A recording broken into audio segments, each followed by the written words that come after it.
নিৰ্বাচন আহিলেই বিজেপি চৰকাৰে আঁচনি দিয়ে এই অভিযোগ ইতিমধ্যে দাখিল কৰিছে বিজেপিৰে পূৰ্বৰ এগৰাকী জ্যেষ্ঠ নেতা বৰ্তমান কংগ্ৰেছৰ এগৰাকী নেতা অশোক শৰ্মাই বিজেপি চৰকাৰৰ বিৰুদ্ধে এবাৰ কেইবাটাও ক্ষোভ প্ৰকাশ কৰিছে নেতাগৰাকীয়ে হিমন্ত বিশ্ব শৰ্মাৰ চৰকাৰে অসমৰ পৰা গণতন্ত্ৰ শেষ কৰিছে বুলি অভিযোগ দাখিল এবাৰ নেতাগৰাকীৰ আৰু তেওঁ উল্লেখ কৰিছে যে কেৱল মাত্ৰ নিৰ্বাচন যেতিয়াই আহে তেতিয়াই অসমৰ ৰাইজক বিজেপি চৰকাৰে বিভিন্ন ধৰণে এতিয়া আঁচনি দিয়াটো স্বভাৱত পৰিণত হৈছে বুলি কটাক্ষ কৰিছে আমি জনাম এই মুহূৰ্তত সবিশেষ আমি জনাইছো এই মুহূৰ্তত এটা বিশেষ খবৰ হিমন্ত বিশ্ব শৰ্মাৰ বাহিনীয়ে গণতন্ত্ৰ শেষ কৰিছে অৰ্থাৎ ৰাজ্যৰ মুখ্যমন্ত্ৰী গৰাকীৰ বিৰুদ্ধে এবাৰ ক্ষোভ প্ৰকাশ কৰিছে নেতাগৰাকীয়ে নিৰ্বাচন আহিলে আঁচনি দিয়াটো স্বভাৱত পৰিণত হৈছে এতিয়া বিজেপিয়ে কেৱল মাত্ৰ নিৰ্বাচন আহিলে ৰাইজক আঁচনি দিয়ে বিজেপিৰ মিটিঙত নগলে অৰুণোদয় কাটে বিজেপি অৰ্থাৎ অৰুণোদয় আঁচনি কাটি দিয়ে যদি বিজেপিৰ মিটিংসমূহত যোৱা নহয় বিজেপি কঠোৰ সমালোচনা এসময়ৰ জ্যেষ্ঠ নেতা অশোক শৰ্মাৰ ইতিমধ্যে তেওঁ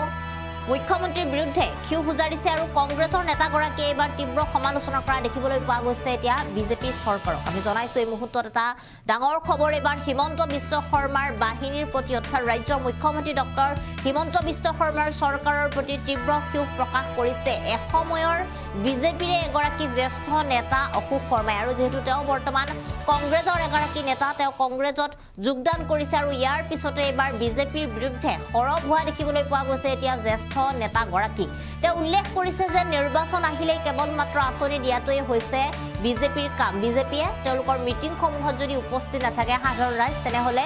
অৰুণোদয় কাটিম ঘৰ কাটিম বুলি তেওঁলোকে ভাবুকি দিয়ে আৰু ইয়াৰ জৰিয়তে ভাবুকি প্ৰদান কৰি তেওঁলোকে অসমৰ ৰাইজক বিভিন্ন ধৰণে বহু সময়ত ভয় খুৱাই আহিছে নিৰ্বাচনৰ সময়ত বিভিন্ন ধৰণৰ আঁচনিসমূহ প্ৰদান কৰে ৰাজ্য চৰকাৰে আৰু বিজেপিৰ মিটিংসমূহত নগলে অৰুণোদয় আঁচনি কাটে এনে ধৰণৰ কেইবাটাও এতিয়া অভিযোগ দাখিল কৰা দেখিবলৈ পোৱা গৈছে আৰু মুখ্যমন্ত্ৰী গৰাকীৰ বিৰুদ্ধে এবাৰ তীব্ৰ ক্ষোভ প্ৰকাশ কৰিছে কংগ্ৰেছৰ নেতাগৰাকীয়ে তাৰ লগতে তেওঁ কৈছে যে ৰাজ্যৰ মুখ্যমন্ত্ৰী গৰাকীয়ে কেৱল মাত্ৰ যিসমূহ উন্নয়নৰ কথা কৈ থাকে সেই উন্নয়নৰ কথাসমূহ তেওঁ ক'লেই নহ'ব ৰাজ্যত আচলতে প্ৰকৃত উন্নয়ন কিমান হৈছে সেয়াও চাব লাগিব আৰু গণতন্ত্ৰ শেষ কৰা বুলি এবাৰ কঠোৰ তেওঁ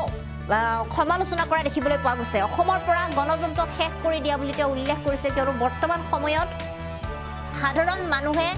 কোনো ধৰণৰ যিসমূহ কথা অৰ্থাৎ দুৰ্নীতিৰ কথা বা আন যিসমূহ কথা সেইসমূহ ভালদৰে ক'ব নোৱাৰে বুলিও তেওঁ উল্লেখ কৰা দেখিবলৈ পোৱা গৈছে গণতন্ত্ৰ শেষ কৰাৰ কথা তেওঁ উল্লেখ কৰিছে আৰু নিৰ্বাচন আহিলে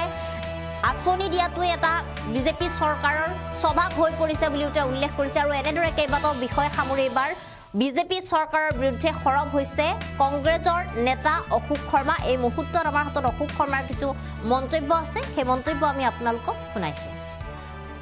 পৰা অব্যাহতি লৈ কংগ্ৰেছ দলত যোগদান কৰিছো সেই কাৰণে তাৰ নেতৃত্বই যি মিছা কথাৰে ৰাইজক প্ৰলোভন দি ভয় ভীতিগ্ৰস্ত কৰি শাসনভাৰ চলাইছে সেই কথাটো মুকলিভাৱে জনাম বুলি থিৰাং কৰিছোঁ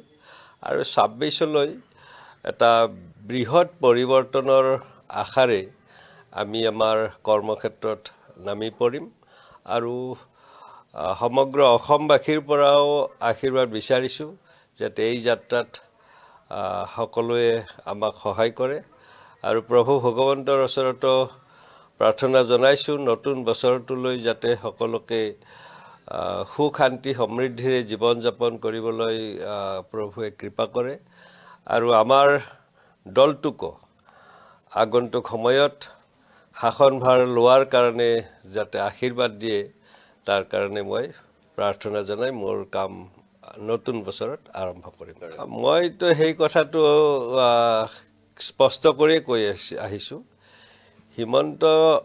বিশ্ব শৰ্মা বাহিনীৰ যিখিনি চালা চামুণ্ডা আছে তেওঁলোকে আজি গণতন্ত্ৰটো শেষ কৰিছে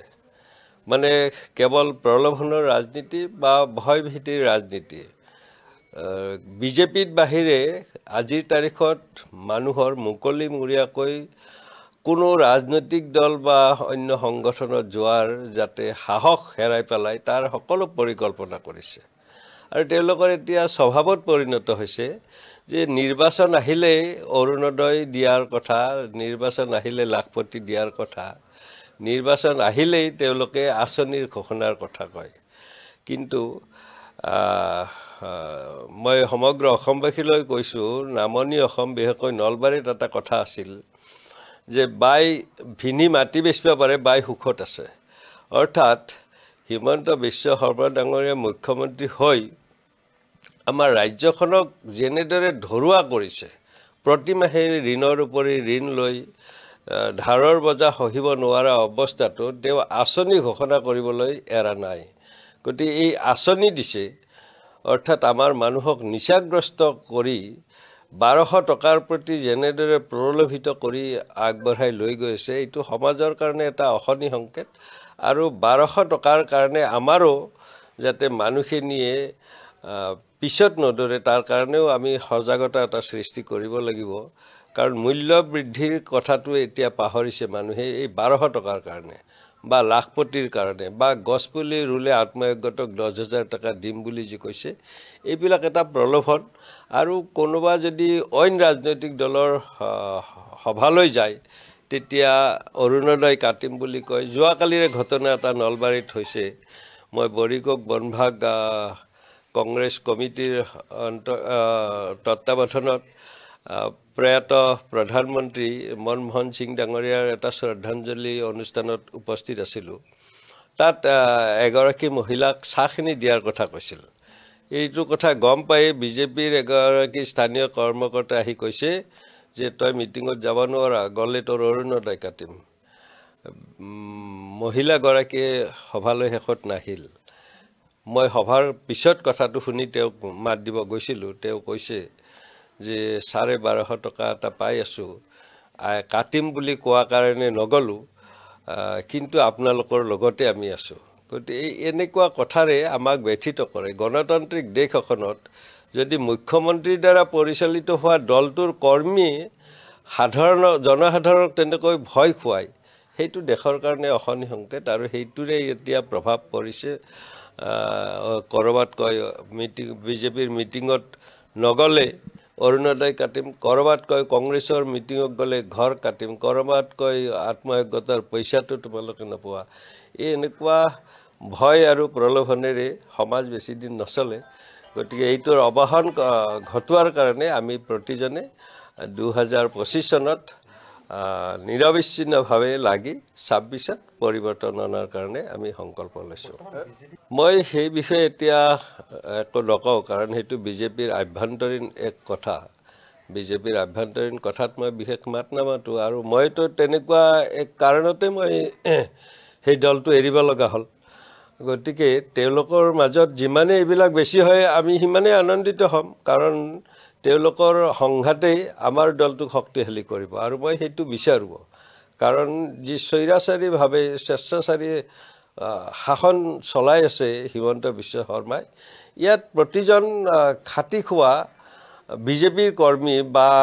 আত্মচেতনা থকা বিজেপি কৰ্মী ইয়াৰ বিৰোধিতা এদিন নহয় এদিন কৰিব। আৰু যেতিয়া